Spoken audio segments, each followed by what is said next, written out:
Norwegian Wood by Murakami. 2. Once upon a time, many years ago, just 20 years ago in fact, I was living in a dormitory. I was 18 and a first year student. I was new to Tokyo and new to living alone, and so my anxious parents found a private dorm for me to live in rather than the kind of single room that most students took. The dormitory provided meals and other facilities and would probably help their unworldly 18-year-old survive. Expenses were also a consideration. A dorm cost far less than a private room.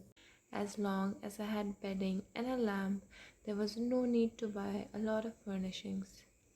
For my part, I would have preferred to rent a flat and live in comfortable solitude, but knowing what my parents had to spend on enrollment fees and tuition at the private university I was attending, I was in no position to insist. And besides, I really didn't care where I lived. Located on a hill in the middle of the city with open views, the dormitory compound sat on a large quadrangle surrounded by a concrete wall. A huge towering Zelkova tree stood just inside the front gate. People said it was at least 150 years old. Standing at its base, you could look up and see nothing of the sky through its dense cover of green leaves. The paved path leading from the gate circumvented the tree and continued on long and straight across a broad quadrangle, two three-story concrete dome buildings facing each other on each side of the path. They were large, with lots of windows, and gave the impression of being either flats that have been converted into jails or jails that have been converted into flats. However, there was nothing dirty about them, nor did they feel dark. You could hear radios playing through open windows, all of which had the same cream colored curtains that the sun could not fade. Beyond the two dormitories, the path led up to the entrance of a two-story common building, the first floor of which contained a dining hall and bathrooms, the second consisting of an auditorium, meeting rooms, and even guest rooms, whose use I could never fathom. Next to the common building stood the third dormitory, also 3 stories high. Broad green lawns filled the quadrangle, and circulating sprinklers caught the sunlight as they turned. Behind the common building, there was a field used for baseball and football, and 6 tennis courts. The complex had everything you could want. There was just one problem with the place: its political smell. It was run by some kind of fishy foundation that centered on this extreme right wing guy, and there was something strangely twisted, as far as I was concerned, about the way they ran the place. You could see it in the pamphlets they gave to the new students and in the dorm rules.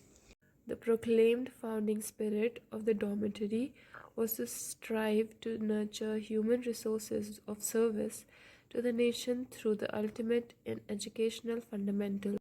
And many financial leaders who have endorsed this spirit had contributed their private funds to the construction of the place. This was the public face of the project, though what lay behind it was extremely vague. Some said it was a tax dodge, others said it is a publicity stunt for the contributors, and still others claimed that the construction of the dormitory was a cover for swindling the public out of the prime piece of real estate. One thing was certain, though.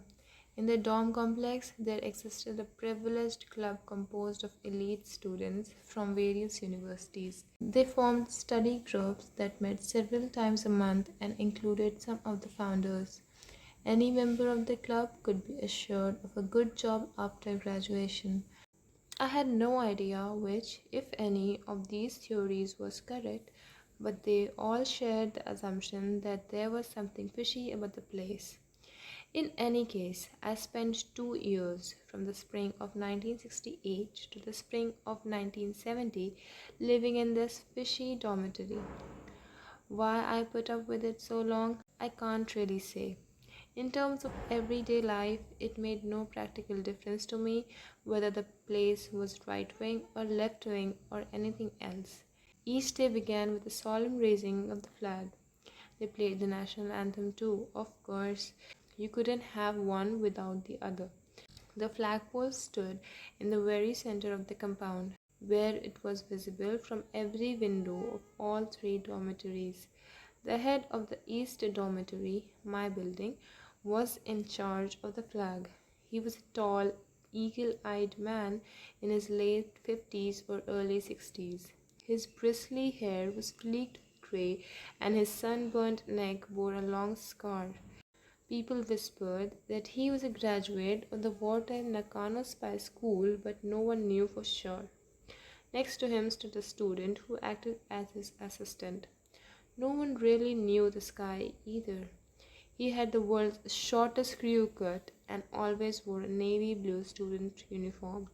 I didn't know his name or which room he lived in, never saw him in the dining hall or the bathe. I'm not even sure he was a student, though you would think he must have been, given the uniform which quickly became his nickname. In contrast to Sir Nakano, uniform was short, puddy, and pasty faced. This creepy couple would raise the banner of the rising sun every morning at 6. When I first entered the dormitory, the sheer novelty of the event would often prompt me to get up early to observe this patriotic ritual. The two would appear in the quadrangle at almost the exact moment the radio beeped the 6 o'clock signal. Uniform was wearing his uniform, of course, with black leather shoes, and Nakano wore a short jacket and white trainers.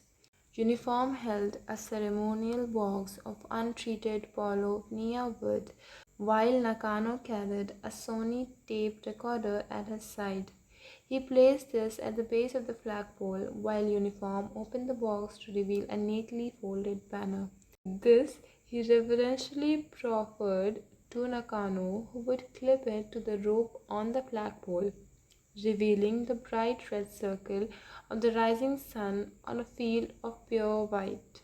Then Uniform pressed the switch of the playing of the anthem. May our Lord's reign, and up the flag would climb, until pebbles turned to boulders. It would reach halfway up the pole and be covered with moss. Now it was at the top. The two stood to attention, rigid, looking up at the flag, which was quite a sight on clear days when the wind was blowing. The lowering of the flag at dusk was carried out the same ceremonial reverence but in reverse. Down the banner would come and find its place in the box. The national flag did not fly at night. I didn't know why the flag had to be taken down at night. The nation continued to exist while it was dark, and plenty of people worked all night. Railway construction crews and taxi drivers and bar hostesses and firemen and night watchmen. It seemed unfair to me that such people were denied the protection of the flag, or maybe it didn't matter all that much and nobody really cared, aside from me. Not that I really cared either. It was just something that happened to cross my mind. The rules for room assignments put first and second year students in doubles, while third and final year students had single rooms. Double rooms were a little longer and narrower than 9 by 12, with an aluminium framed window in the wall opposite the door and two desks by the window arranged so the inhabitants of the room could study back to back. To the left of the door stood a steel bunk bed. The furniture supplied was sturdy and simple and included a pair of lockers, a small coffee table, and some built-in shelves. Even the most well-disposed observer would have had trouble calling this settling poetic. The shelves of most rooms carried such items as transistor radios, hair dryers, electric carafes and cooker, instant coffee, tea bags, sugar cubes, and simple pots and bowls for preparing instant ramen. The walls bore pin-ups from girly magazines or stolen porno movie posters. One guy had a photo of pig mating, but this was a far-out exception to the usual naked woman, girl pop singers, or actresses.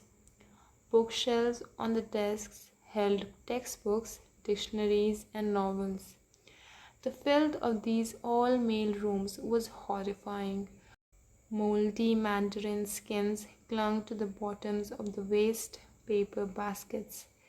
Empty cans used for ashtrays held molds of cigarette butts, and when these started to smolder, they'd be doused with coffee or beer and left to give off a sour stink. Blackish grime and bits of indefinable matter clung to all the bowls and dishes on the shelves, and the floors were littered with instant ramen wrappers and empty beer cans and discarded lid from one thing or another. It never occurred to anyone to sweep up and throw these things in the bin. Any wind that blew through would raise clouds of dust. Each room had its own horrendous smell, but the components of that smell were always the same: sweat, body odor, and rubbish. Dirty clothes would pile up under the beds, and without anyone bothering to air the mattresses on a regular basis, these sweat impregnated pads would give off odors beyond redemption. In retrospect, it seems amazing that these shit piles gave rise to no killer epidemics. My room, on the other hand, was as sanitary as a morgue. The floor and window was spotless. The mattresses were aired each week. All pencils stood in the pencil holder, and even the curtains were washed once a month. My roommate was a cleanliness freak. None of the other in the dorm believed me when I told them about the curtains. They didn't know that the curtains could be washed. They believed rather that curtains were semi-permanent part of the window. There's something wrong with that guy, they'd say, labeling him a Nazi or a stormtrooper. We didn't even have pin-ups. No, we had a photo of a canal in Amsterdam. I had put up a nude shot, but my roommate had pulled it down. Hey, Watanabe, he said. I am not too crazy about this kind of thing, and went up the canal photo instead. I wasn't especially attached to the nude, so I didn't protest. What the hell's that? Was the universal reaction to the Amsterdam photo whenever any of the other guys came to my room.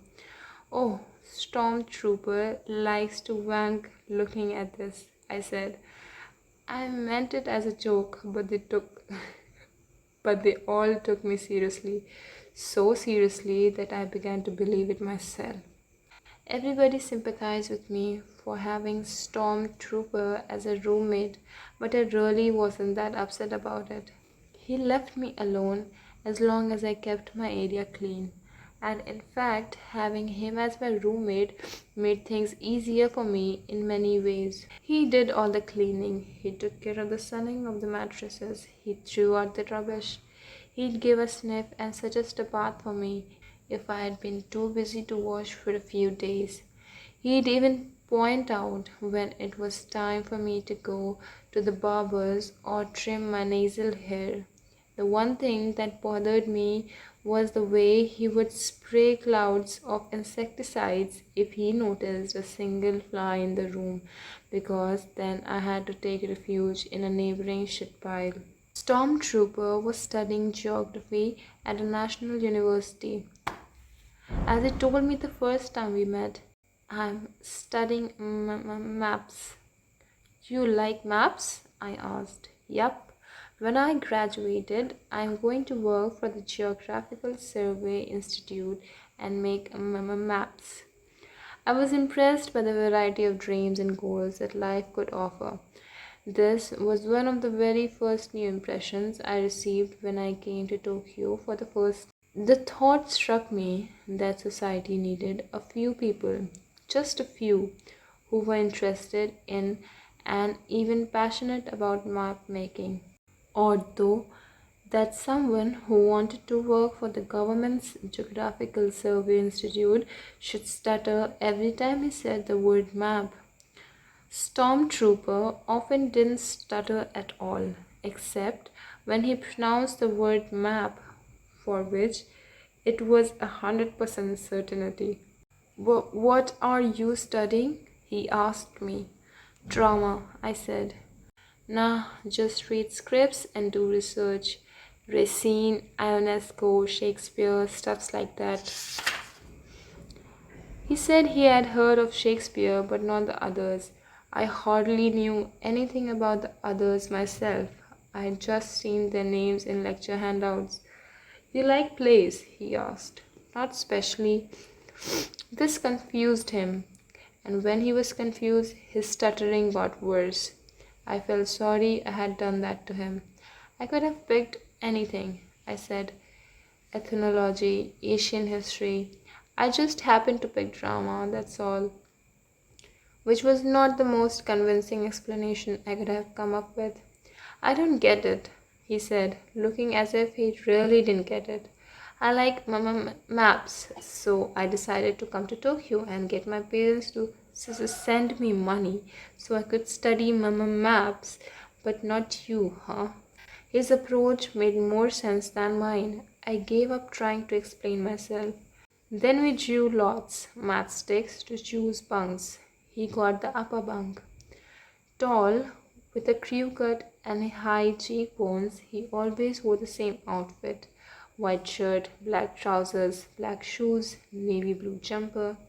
To these he would add a uniform jacket and black briefcase when he went to his university, a typical right-wing student, which is why everybody called him Stormtrooper. But in fact, he was totally indifferent to politics. He wore a uniform because he didn't want to be bothered choosing clothes. What interested him were things like changes in the coastline or the completion of a new railway tunnel. Nothing else. He'd go on for hours once he got started on a subject like that, until you either ran away or fell asleep. He was up at 6 each morning with the strains of May Our Lord's Reign, which is to say that the ostentatious flag-raising ritual was not entirely useless. He'd get dressed, go to the bathroom, and wash his face forever. I sometimes got the feeling he must be taking out each tooth and washing it once at a time. Back in the room, he would snap the wrinkles out of his towel and lay it on the radiator to dry, then return his toothbrush and soap to the shelf. Finally, he'd do radio calisthenics with the rest of the nation. I was used to reading late at night and sleeping until 8 o'clock, so even when he started shuffling around the room and exercising, I remained unconscious until the part where he started jumping. He took his jumping seriously and made that bed bounce every time he hit the floor. I stood it for 3 days because they had told us that communal life called for a certain degree of resignation, but by the morning of the fourth day, I couldn't take it anymore. Hey, can you do that on the roof or somewhere? I said. I can't sleep. But it's already 6:30, he said, open-mouthed. Yeah, I know it's 6:30. I'm still supposed to be asleep. I don't know how to explain it exactly, but that's how it works for me. Anyway, I can't do it on the roof. Somebody on the third floor would complain. Here, we're over a storeroom. So go out on the quad, on the lawn. That's no good either. I don't have a transistor radio.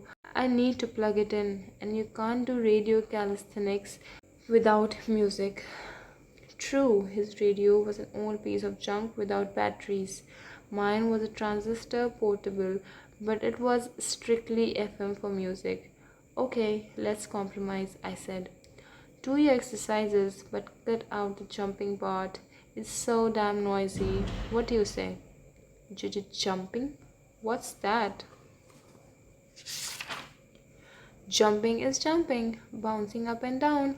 But there isn't any jumping. My head was starting to hurt. I was ready to give up, but I wanted to make my point. I got out of bed and started bouncing up and down and singing the opening melody of NHK's radio calisthenics. I'm talking about this, I said. Oh, that. I guess you're right. I never noticed. See what I mean? I said, sitting on the edge of the bed. Just cut out that part. I can put up with the rest. Stop jumping and let me sleep. But that's impossible, he said matter of factly. I can't leave anything out. I've been doing the same thing every day for 10 years, and once I start, I do the whole routine unconsciously.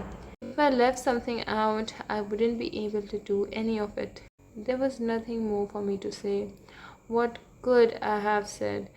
The quickest way to put up a stop to this was to wait for him to leave the room and throw his goddamn radio out of the goddamn window, but I knew if I did that, all hell would break loose.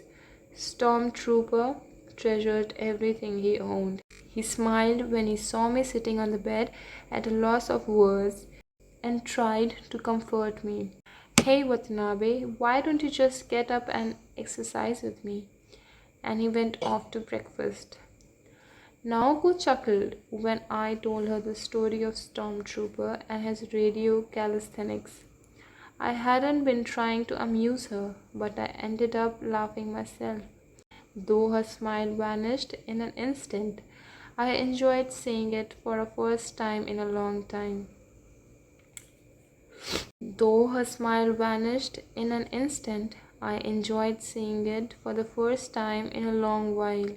We had left the train at Yotsuya and were walking along the embankment by the station.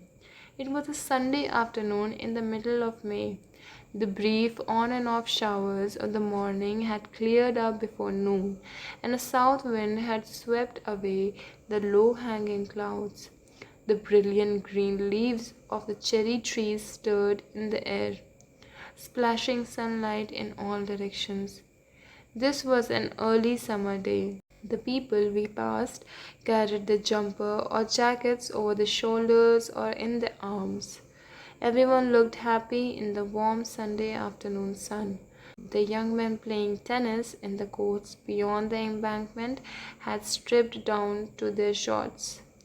Only when two nuns in winter habits sat talking on a bench did the summer light seem not to reach, though both wore looks of satisfaction as they enjoyed chatting in the sun.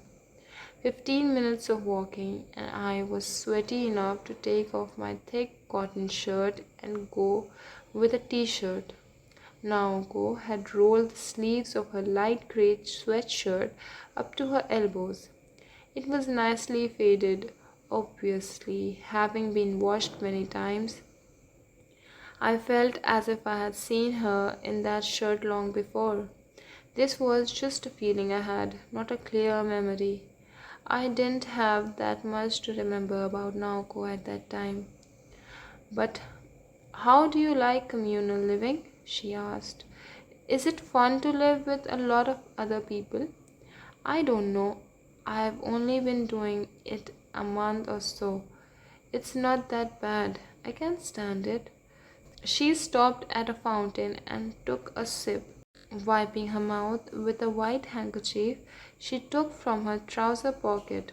Then she bent over and carefully retied her laces. Do you think I could do it? What, living in a dorm? Uh-huh. I suppose it's all a matter of attitude. You could let a lot of things bother you if you wanted to. The rules, the idiots who think they're hot shit, the roommates doing radio calisthenics at 6:30 in the morning. But it's pretty much the same anywhere you go. You can manage. I guess so, she said with a nod. She seemed to be turning something over in her mind. Then she looked straight into my eyes as if peering at some unusual object. Now I saw that her eyes were so deep and clear they made my heart thump. I realized that I had never had occasion to look into her eyes like this. It was the first time the two of us had ever gone walking together or talked at such length. "Are you thinking about living in a dorm or something?" I asked. "Uh-huh," she said. "I was just wondering what communal life would be." And she seemed to be trying and failing to find exactly the right word or expression.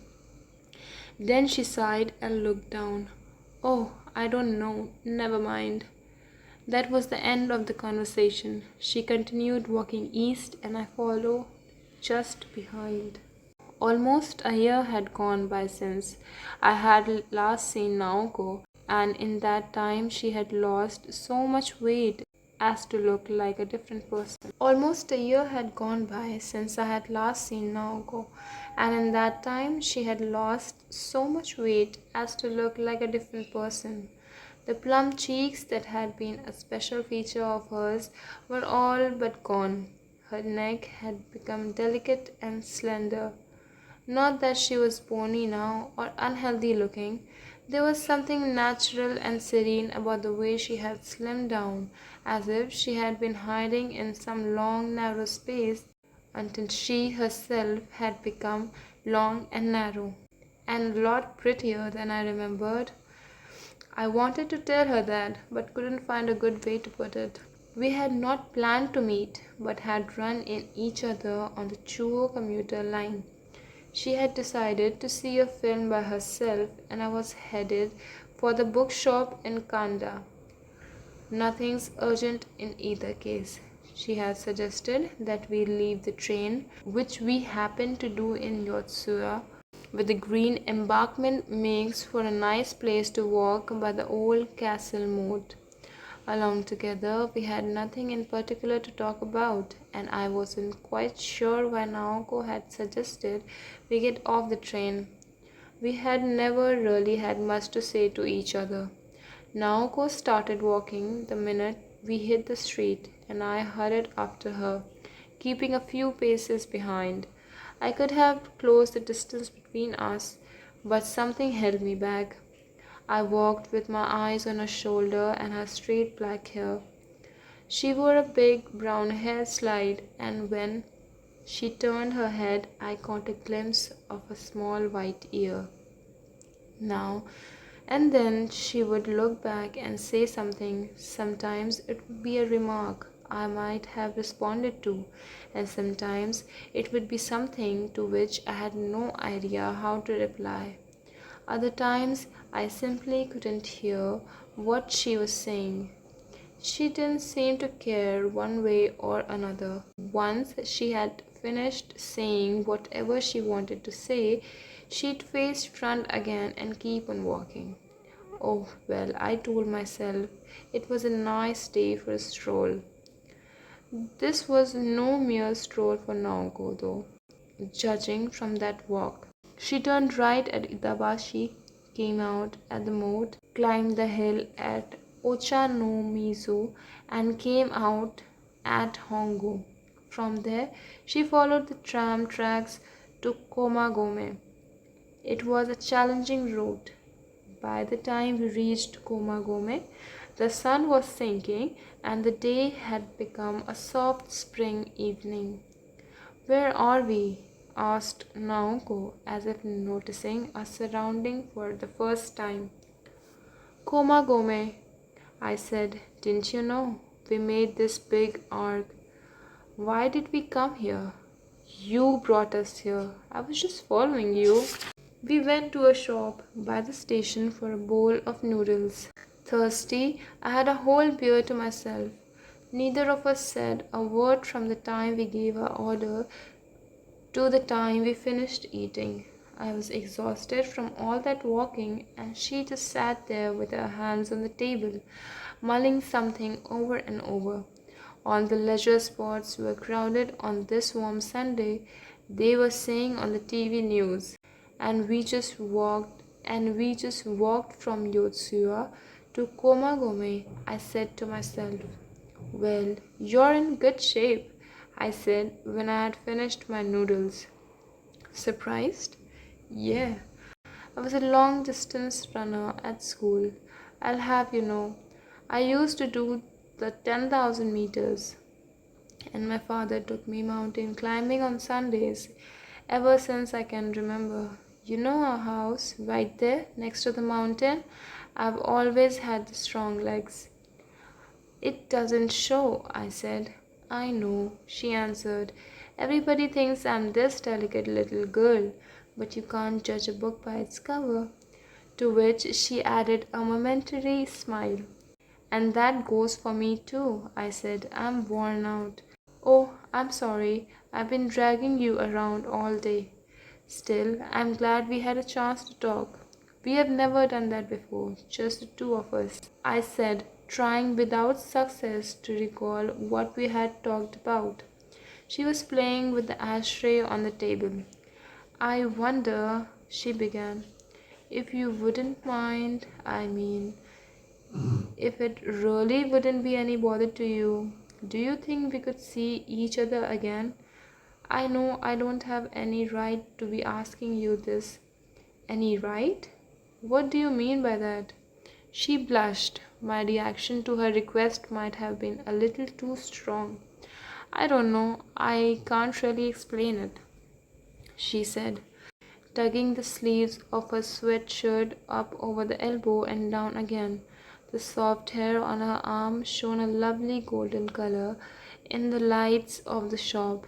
I didn't mean to say right exactly. I was looking for another way to put it. Elbows on the table, she stared at the calendar on the wall, almost as though she was hoping to find the proper expression there. Failing, she sighed and closed her eyes and played with her hair slide. Never mind, I said. I think I know what you're getting at. I'm not sure how to put it either. I can never say what I want to say, continued Naoko. It's been like this for a while now. I try to say something, but all I get are the wrong words. The wrong words or the exact opposite words from what I mean. I try to correct myself, and that only makes it worse. I lose track of what I was trying to say to begin with. It's like I'm split in two and playing tag with myself. One half is chasing the other half around this big fat post. The other me had the right words, but this me can't catch her. She raised her face and looked into my eyes. Does this make any sense to you? Everybody feels like that to some extent, I said. They're trying to escape themselves and it bothers them when they can't get it right. Now who looked disappointed with my answer. No, that's not it either, she said without further explanation. Anyway, I'd be glad to see you again, I said. I'm always free on Sundays and walking would be good for me. We boarded the Yamanote line and Naoko transferred to the Chu line and Shinjuku.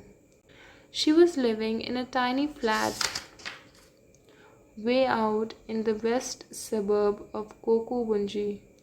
Tell me, she said as we parted, has anything changed about the way I talk? I think so, I said, but I'm not sure what. Tell you the truth, I know I saw you a lot back then, but I don't remember talking to you much. That's true, she said. Anyway, can I call you on Saturday? Sure, I'll be expecting to hear from you. I first met Naoko when I was in the sixth form at school. She was also in the sixth form at the posh girls' school run by one of the Christian missions. The school was so refined you were considered unrefined if you studied too much. Naoko was the girlfriend of my best and only friend, Kizuki. The two of them had been close almost from birth, their houses not 200 yards apart. As with most couples who have been together since childhood, there was a casual openness about the relationship of Kizuki and Naoko, and little sense that they wanted to be alone together. They were always visiting each other's home and eating and playing mahjong with each other's family. I double dated with them any number of times. Naoko would bring a school friend for me, and the four of us would go to the zoo or the pool or the cinema. The girls she brought were always pretty, but a little too refined for my taste. I got better with somewhat cruder girls from my own state school who was easier to talk to. I could never tell what was going on inside the pretty heads of the girls that Naoko brought along, and they probably couldn't understand me either. After a while, Kizuki gave up trying to arrange dates for me, and instead, the three of us would do things together. Kizuki and Naoko and I. Odd, but that was the most comfortable combination. Introducing a fourth person into the mix would always make things a little awkward. We were like a TV talk show, with me the guest, Kizuki the talented host, and Naoko his assistant. He was good at occupying that central position.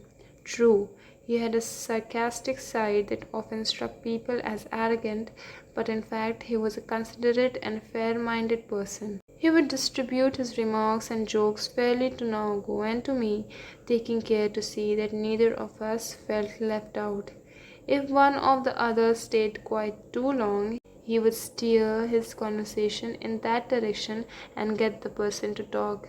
It probably looked harder than it was. He knew how to monitor and adjust the air around him on a second by second basis. In addition, he had a rare talent for finding the interesting parts of someone's generally uninteresting comments, so that while speaking to him, you felt you were an exceptionally interesting person with an exceptionally interesting life. And yet, he was not the least bit sociable.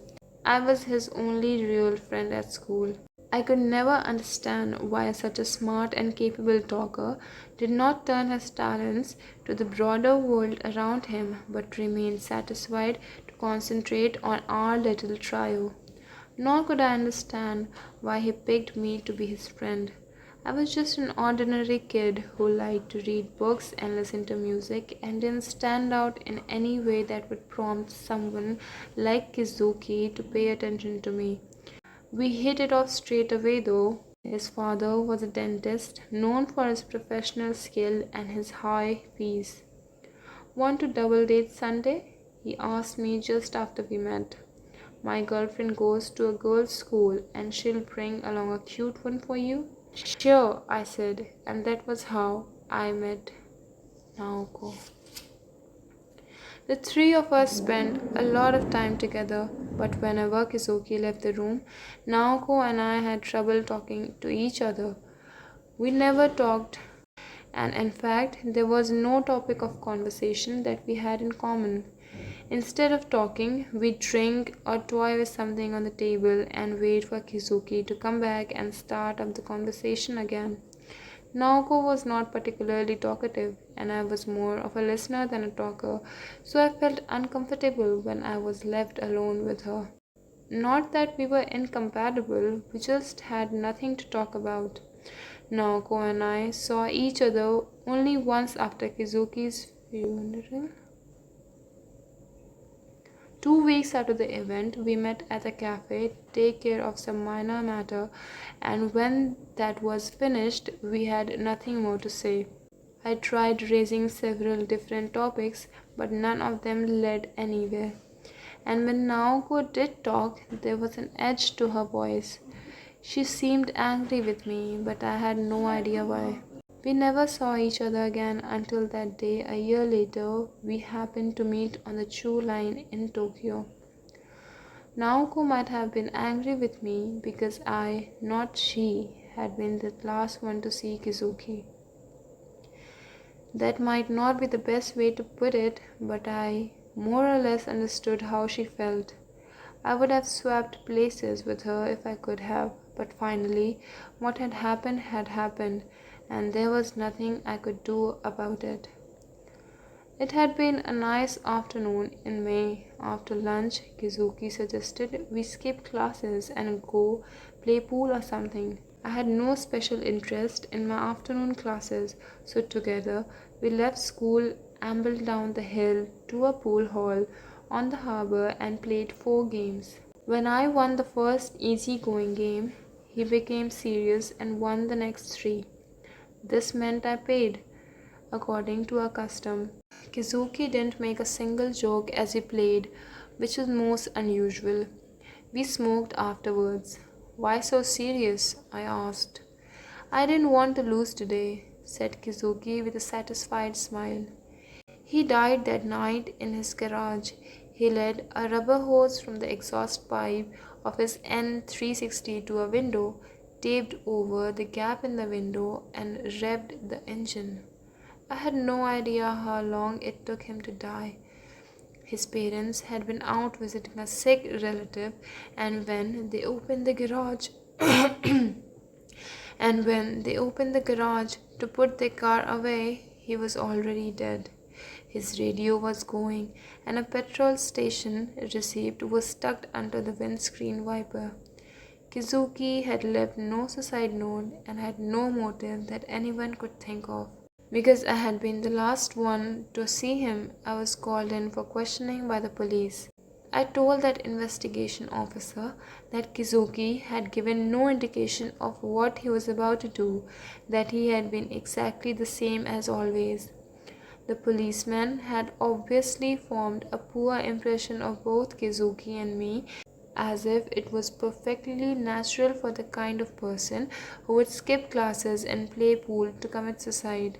A small article in the paper brought the affair to a close. Kizuki's parents got rid of his red N360. For a time, a white flower marked his school desk. In the 10 months between Kizuki's death and my exam, I was unable to find a place for myself in the world around me.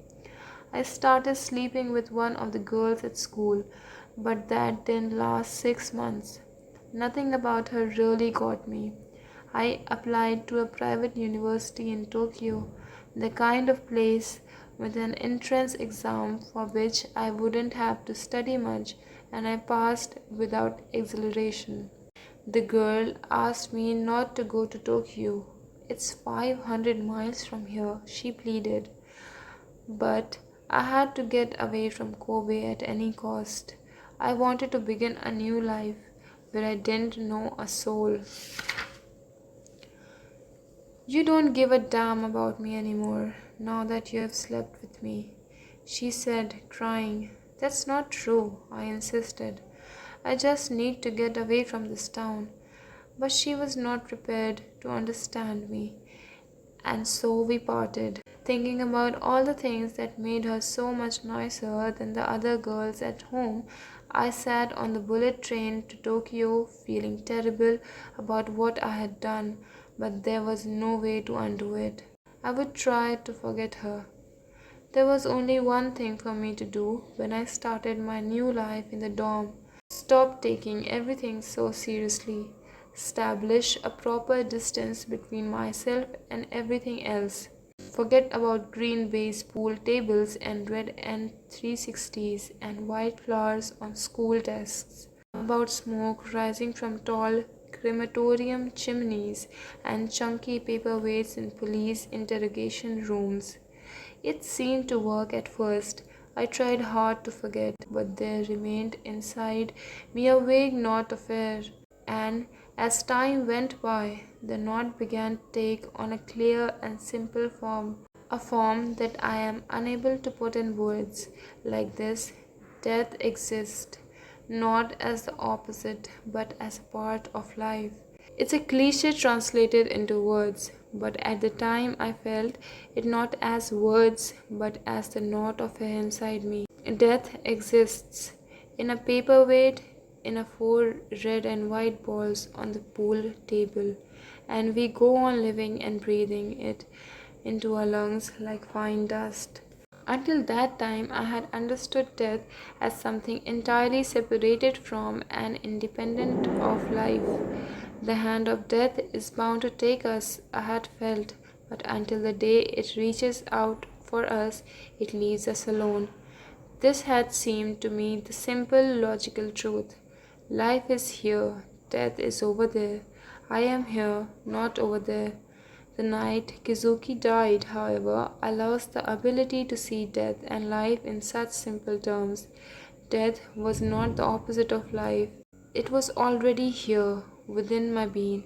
It had always been here, and no struggle would permit me to forget that. When it took the 17-year-old Kizuki that night in May, death took me as well. I lived through the following spring at 18 with that knot of air in my chest, but I struggled all the while against becoming serious. Becoming serious was not the same thing as approaching the truth, I sensed, however vaguely, but death was a fact, a serious fact, no matter how you looked at it. Stuck inside this suffocating contradiction, I went on endlessly spinning in circles. Those were strange days, now that I look back at them. In the midst of life, everything revolved around death.